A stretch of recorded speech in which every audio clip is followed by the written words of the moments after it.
लढत चालू झाली. सुंदर गाड्या धावतायत. सुंदर गाड्यांच्या मध्ये सुंदर लढत झालाय. कुणाच्या नशिबी पहिल्या क्रमांकाचा मान आहे.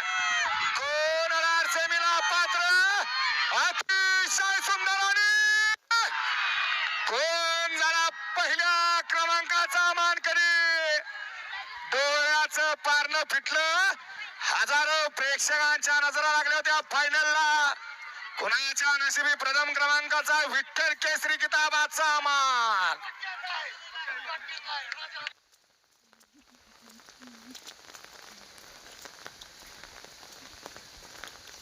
हा एकदाच रिप्ले घ्या.